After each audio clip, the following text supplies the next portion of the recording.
normal zip. Some people call them dress zips, lapped zips.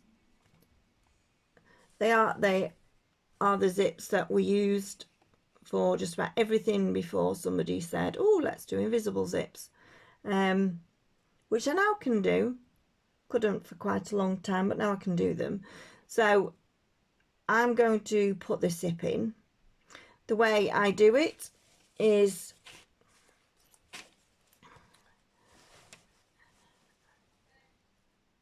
we will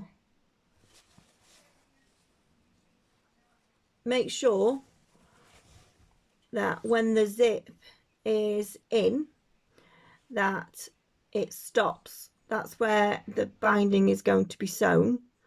So we need this just to stop right where that's going to be. So I also need to mark down 5/8 each side of my back opening, because then I know that I am actually using the correct amount of seam allowance for my zip.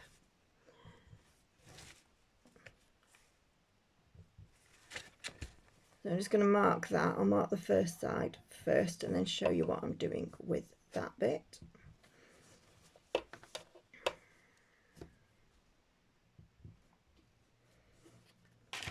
Interestingly, who taught you to sew? My mum first introduced me to sewing. She made an awful lot of clothes. And then I started at school as well, at high school. In the first 2 years you could take sewing.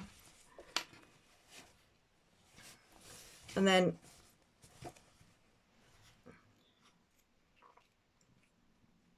I met my first husband and his mum taught me how to do it, so it looked professional.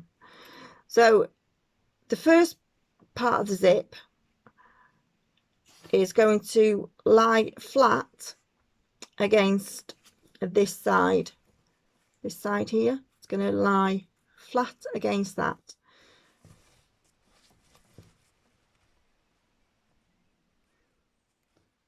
So I'm going to fold it over where my 5/8 is. See where I've done my little blue line? I'm going to fold it there.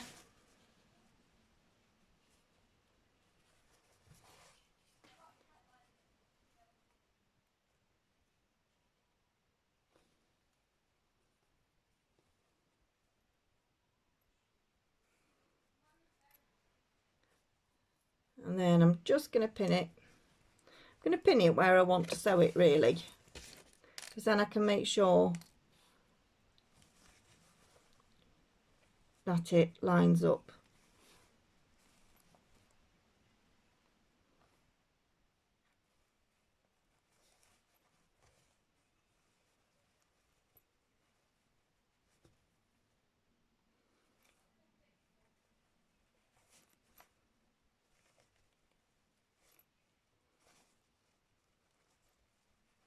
Now this isn't stitched on the other side, this is only stitched at the top, on the right side of the fabric.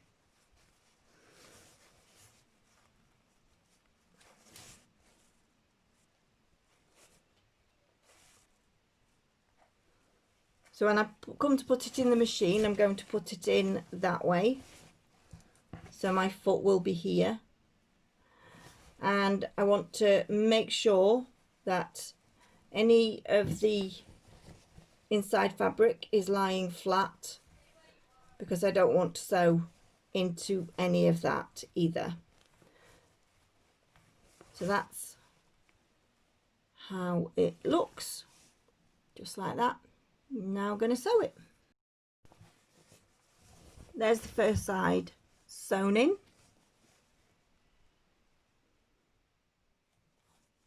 Might not actually be able to see the stitching because it's blending, but it's right there on the very edge. So then we want to turn our dress back inside out, or whatever it is you're making. and we are going to sew right on the very edge of the zip, so right here, so that catches the fabric and the zip together, and then we can do the flap over to make the other side of the zip. So your zip will now look like this. That's how it's sewn together there. Because now what you want to do is, I always have to undo my zip a bit to do this, is make your zip come over to where the other fabric is folded, not to the sewing line, but to where the other fabric meets the zip, and then put a pin in it.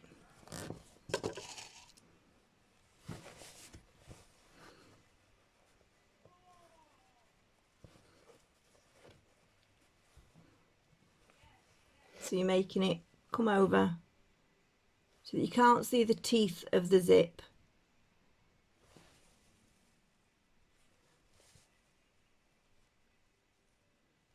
And then just put a pin in. And where you're putting your pins in, which I will currently measure for you, is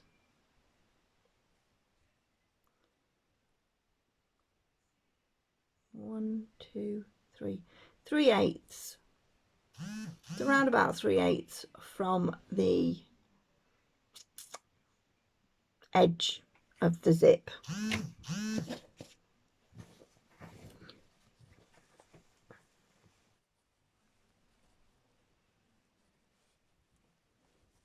You carry on up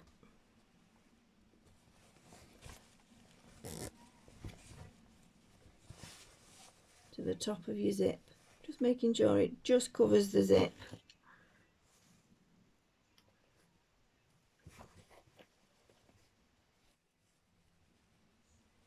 If you didn't want to cover the zip and you wanted to see the zip, then you'd do both sides the same way as I did the first side. I personally don't like seeing zips. So